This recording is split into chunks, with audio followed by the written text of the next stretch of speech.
জানতে চাস? দাঁড়া 1 মিনিট। মানিক, এদিকে আয়।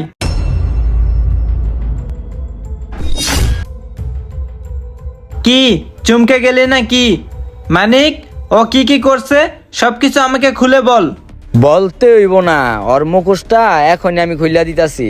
তোর জানি এনে কি হইছে? ভাই ব্যথা ভাই ধরেন না। দললে কি হইছে একটু দেখি না। না ভাই থাক ভাই ব্যথা ভাই ভাই ভাই ভাই ধরেন না ভাই, ব্যথা পাইতেছি ভাই, ব্যথা পাইতেছি। আরে বেটা খারাস না, একটু দেখতে দে। দেখেন ওর মুখোশ।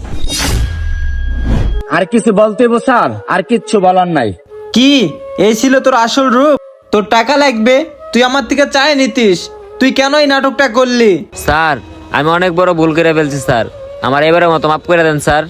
আর স্যার আমি বেশি টাকা খরচ করি নাই, আমি অল্প করে টাকায় খরচ করছি স্যার। এই নেন স্যার আপনার সবগুলা টাকা স্যার, এবারের মতো মাফ করে দেন স্যার, আর জীবনে এরকম ভুল হইব না। মাপ? তোকে আমি মাপ করব? যে আমার একবার বিশ্বাস ভাঙে তাকে আমি মাপ করি না। মানিক, টাকাগুলো রাখ।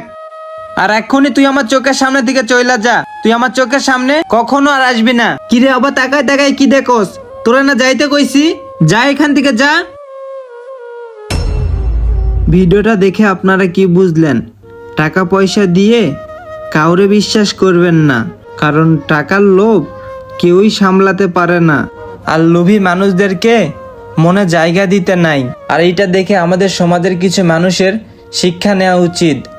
ভিডিওটা যদি একটু পরিমাণে ভালো লাগে থাকে, লাইক কমেন্ট শেয়ার করে পেজটি ফলো করে পাশে থাকবেন। ধন্যবাদ সবাইকে।